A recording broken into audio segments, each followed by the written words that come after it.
Oh, I did end up seeing a few other movies I saw Yeah? recently. Do you have your recording on? Or Yeah, I started recording. I did end up seeing Doctor Strange in the Multiverse of Madness, Oh, yeah?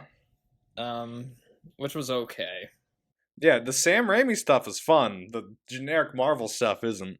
Exactly. That's basically my thoughts on it. And I watched that. I didn't think this was gonna happen yesterday, but I watched two movies in the same day where somebody gets their eye pulled out.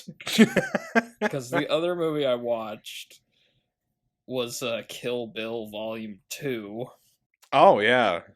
Where it then gets stepped on by a foot. Yeah, I'd only seen Volume 1, I'm gonna be honest. I hadn't seen Volume Hmm. 2, at least not in full. Volume 1 is stronger, in my opinion. Yeah, I wasn't a huge fan of Volume 2, if I'm Hmm. being honest. Although I did like David Carradine in it. Yes. I like that. What was that Superman monologue? That was just the most hilariously tone deaf thing I have ever heard. But yeah, it was so weird of him to structure the movie like, because that's supposed to be one movie technically. It was, Yeah. but you have all the action in the first part and all the huge dialogue scenes in the second part. Why would you do Yeah. that? Why would you do that? Yeah. And I did end up seeing Top Gun Maverick actually, Oh, yeah? which I thought it was okay. Like Hmm. it was very like watchable, but I'm kind of surprised though Yeah. at how much praise it's getting. Honestly, like I didn't think it was bad, but I was just watching it, just being okay. So, I went and saw that in theaters. Maybe if I'd seen it in the theaters, I probably would have. It was pretty good actually to watch it in theaters, but when we went there, the whole thing was packed. Like, it was hard to get a seat. It was like the second highest grossing movie of 2022, which you can Yeah. try and guess what number one was. Of course, it's everybody's favorite. Hold on, I'm trying to look up a crappy movie that came out in 2022. Give me a second. Look, all you had to guess was like James Cameron, but Oh, that's right. Way of Dang it. Water. Yeah, um, yeah, I guess I am one of the people that I like the first Top Gun more than the sequel. Yeah, but- yeah. Again, I was like, I mean, okay, if people liked it, fine, but I was surprised it's got a Best Picture nomination. It's up for Best Picture. Hmm. I'm like, and again, I'm not saying it's a bad movie, but I'm surprised that it's getting that much Yeah. praise. You know, I guess people just hadn't been in theaters for so long, and then they're like, oh, let's go see Tom Cruise in a plane, you know, for 2 hours.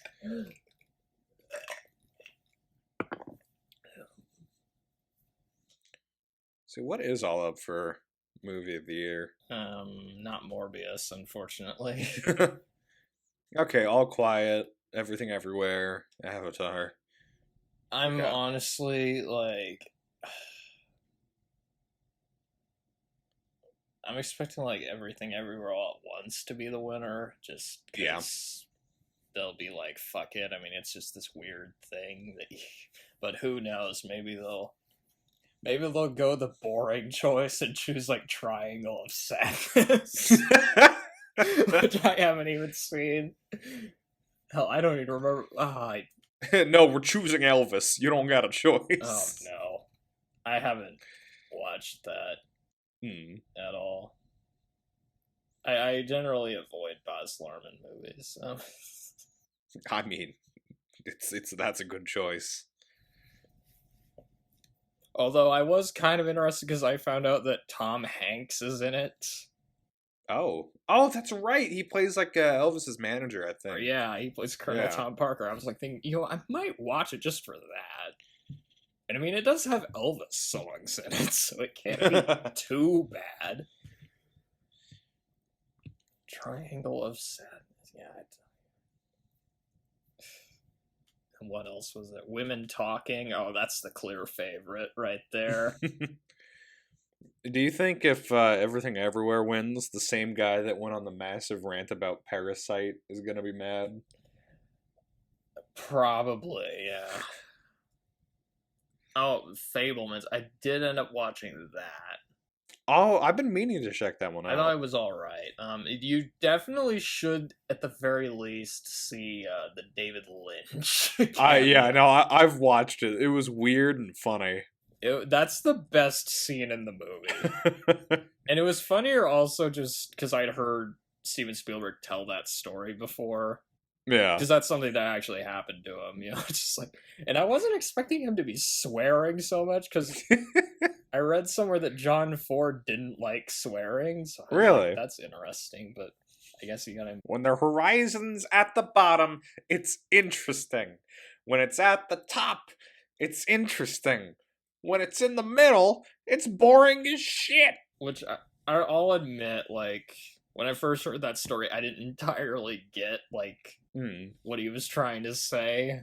I was reading too much into it, though. I thought there was like some huge deeper meaning to it, and then I'm like, oh, he's just talking about perspective. Okay, it's like I feel kind of dumb for just trying to overthink.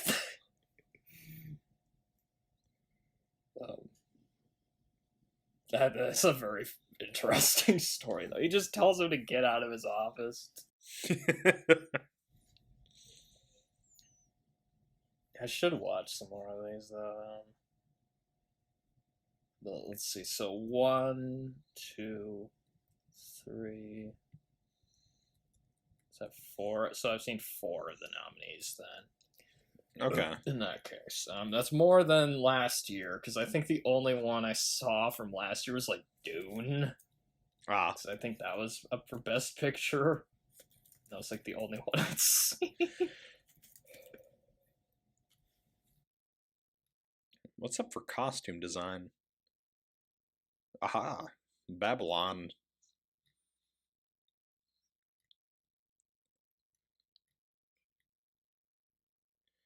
Oh, this is always my favorite category is editing at the Oscars.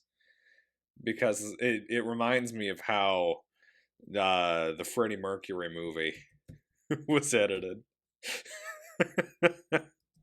Which I did hear somewhere that the reason they did that, why they gave it to that movie, is just because the director was fired and stuff, and they brought in a new director. So they gave him the Oscar because he was able to make it feel like one cohesive movie. But yeah, I've heard about that like one scene that people were just criticizing the editing.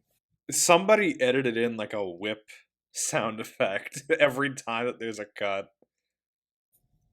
I think that's the newest movie that I own on DVD or Blu-ray, actually. Really? Is Bohemian Rhapsody. Although I want to get Dune, the new Dune movie, at some point. There's not a ton of newer movies, I guess, that I've wanted to have on, like, in a physical form. Well, I knew I should buy Bohemian Rhapsody because Queen's my favorite band, so, you know.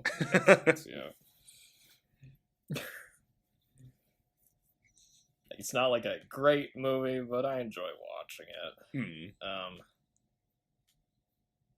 It's Queen, for fuck's sake. I mean, yeah. You know, and Rami Malek's fantastic in that movie. He's perfect as Freddie Mercury. Now, as a James Bond villain, actually, I didn't mind him in No Time to Die. I thought his performance was good, but just he was. I don't think he had enough to do. He was underwritten. Was the problem, but he was actually like, his performance. I thought he did a good job for what he was given. He was better than fucking what's his name from Quantum of Solace. Fair. Mr. Green or whatever he was called. I didn't think Christoph Waltz was that great in Spectre. He was also just not given much to work with. Yeah. And he was playing Blofeld. He was Blofeld, and he barely left an impression on me. Jesus.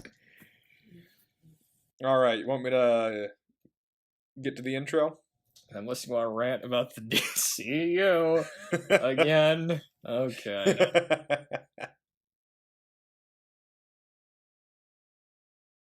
I actually saw that movie in the theater twice. It is a pretty good one. I only saw it again though, because I won't. This might be a bit of a long story, but me and my dad, we went on a camping trip and we drove in town to go see a movie. We went to see The Martian, and then like a week or so later, my mom and my sister, they hadn't seen the movie, so we went to go see it again. Which I didn't mind because I enjoyed the movie. So yeah, and that's like one of the only movies I've seen twice in the theater. The other two, well, maybe we'll talk about them on the podcast at some point. Okay.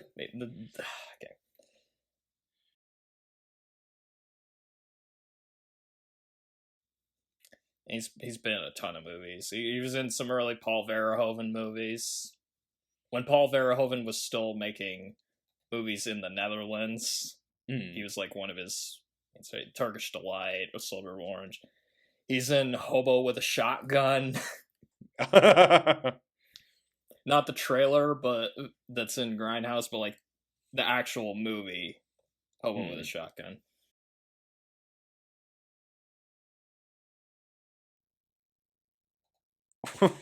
Wait, hold on. Hold on, I need to read this plot. Are you requesting a podcast on this? So, it's a comedy. I don't know how we'd be able to do a podcast on that. I know. I just the plot. So they're talking about Dr. Richard Jacks. After his great uncle dies, Richard attends the will reading. He receives nothing but old notes from scientific experiments and discovers that he's the great-grandson of Dr. Henry Jekyll. He then decides to add more estrogen to his ancestors' original formula. What? He ingests the serum. After waiting all night, nothing happens. His alarm reminds him to attend a job interview. Shortly after being seated, his transformation starts. And so he becomes a woman, apparently.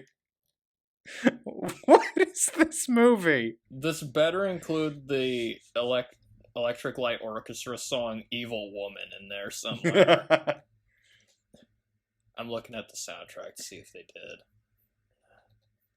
Oh, god damn it. They missed that opportunity. Oh my god.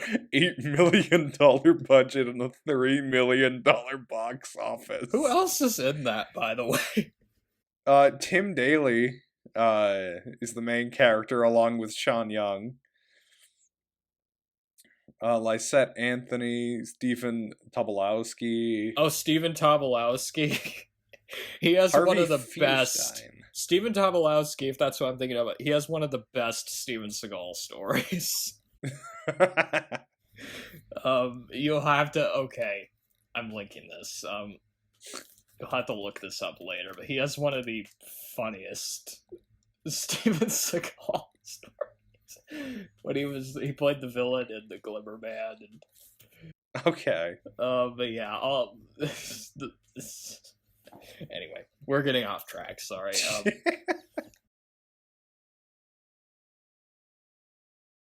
And I also gotta say, this has a great poster. Yeah, no, it's a really good poster. Very eye-catching. And just looking at the poster right now, I think that's the same font that's used in Metal Gear Solid, or it's very close. Hideo Kojima does love movies. So yes. Okay, it's not the exact same font, but it's pretty close.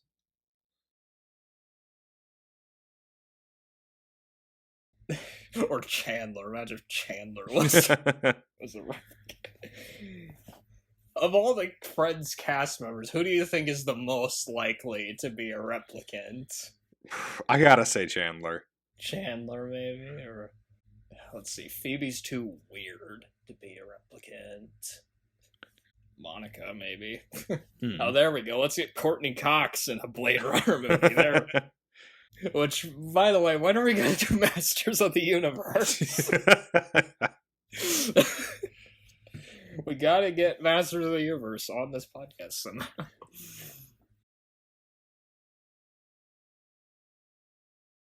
they're very weird and like they feel futuristic. That's the thing. Yeah. Is Futuristic from when you're like in the 1980s, in the 80s. trying to guess what are future people gonna wear. Well, our hairstyles are already so ridiculous that they just gotta be even worse, right? Let's see, 2019. I'm trying to remember. Were people rocking the Roy Batty look back Let's then? look up best hairstyles 2019. Doesn't look like it. Ah, damn it. What Oh, about... that's a lot of straight hair, so it's like the exact opposite. That's a picture of Amber Heard. Oh, God.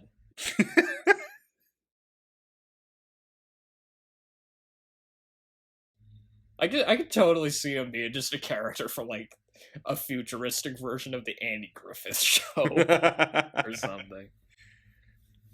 Because he has this funny hat. It's the alternate universe where Andy Griffith was a Blade Runner. Oh my god.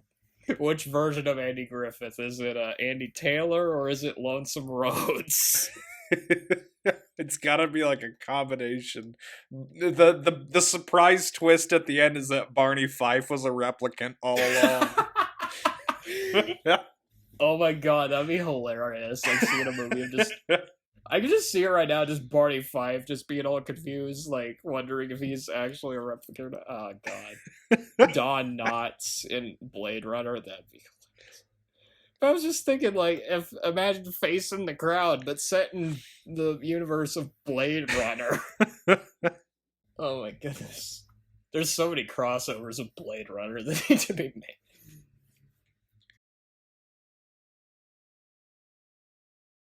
He just kills her. Yeah, he chases her through these crowded streets. He pulls out his gun and just shoots her. That's another thing. He has this gun.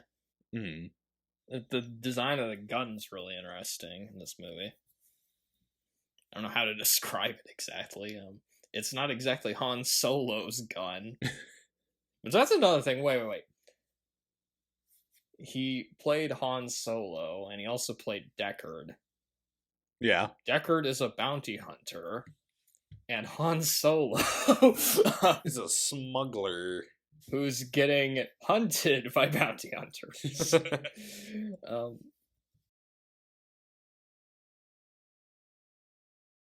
I think, is that the first death in the... Wait. I think that's the first kill in the movie, if I remember right. Does that happen Deckard. before Tyrell? Tyrell? Oh, yeah. By Deckard, yeah. Because I think that might be a little bit after Tyrell gets his eyes squished in by Roy. And he probably died from that. He didn't die. He decided to work at the Overlook Hotel, and he's a bartender. They put him in a replicant body. In the next 6 movies, we'll all have him as the main villain. That's an Avatar joke, because that's what they did with the bad guy in the first movie. Oh, that Avatar. I thought you were talking... I'm no joke. When you said Avatar, I thought you were talking about the other Avatar.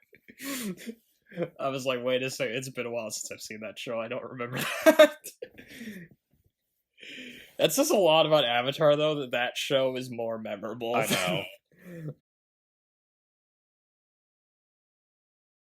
know. Priss quotes Mr. Rogers at one point. Does he? She says, I like you just the way you are, to Sebastian. Another thing interesting about Sebastian, too, is he works for the Tyrell Corporation. He does genetic engineering for them. And he does chess matches with Tyrell himself. Yeah, which is how he gets the meeting between Roy and Tyrell, because he pretends he's like going, oh, here's a move, checkmate, like late at night. Yeah. Tyrell's like, oh, this is a weird time to want to play chess, Sebastian. To be fair, yeah, it is. Priss does backflips. She grabs an orange out of boiling water at one point, again, just to show he's a robot and he's not feeling this. She. Pris is a she. She, yeah, sorry. You can. Well, I guess they are replicants. So do they have gender? Whatever.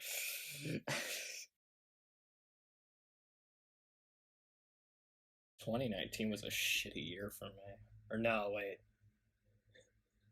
It was better the year that came right after it. Or no, every year is a shitty year, actually, now I think of it. Now, 2018 and 2020 were the bad years for me, yeah. It's kind of weird, like, for me, like, the last few even-numbered years have been the shittier years for me. I don't know why, but at least in regards to my life. I don't know about everybody else, although everybody's gonna agree 2020 sucked.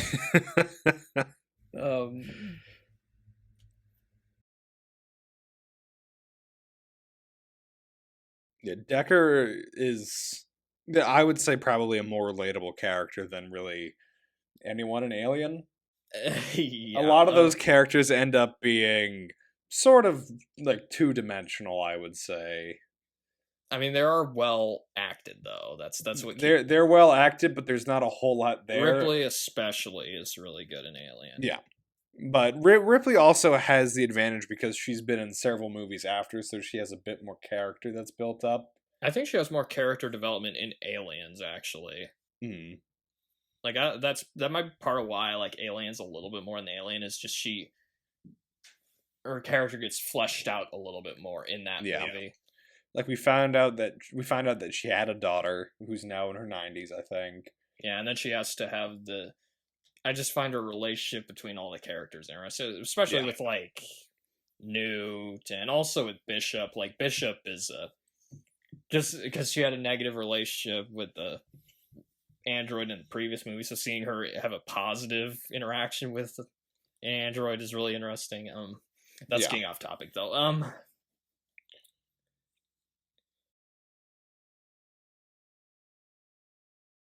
It's just called Blade Runner. It's not like... That's so strange. That reminds me, there was a James Bond board game, but you don't actually play as James Bond in that board game. You're like just... I guess just some other agent. I don't know, like maybe 009 or something. Yeah, that's interesting. 1997. That is when Escape from New York takes place. Oh, yeah.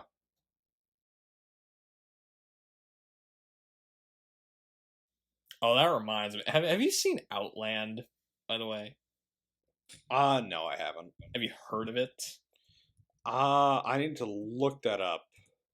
It's this movie Sean Connery was in. I have not, no. Okay, that might be an interesting podcast, actually, because it's like a sci-fi version of High Noon, sort of. Oh. He's like sort of the sheriff of like one of Jupiter's moons or something. There's parts where it kind of remind me of Total Recall a little bit. But it's I don't know if I remember I watched it in high school and really liked it. I don't know if it still holds up or not. But I think it'd be an interesting podcast to do at some point. Because I haven't mentioned it before, but I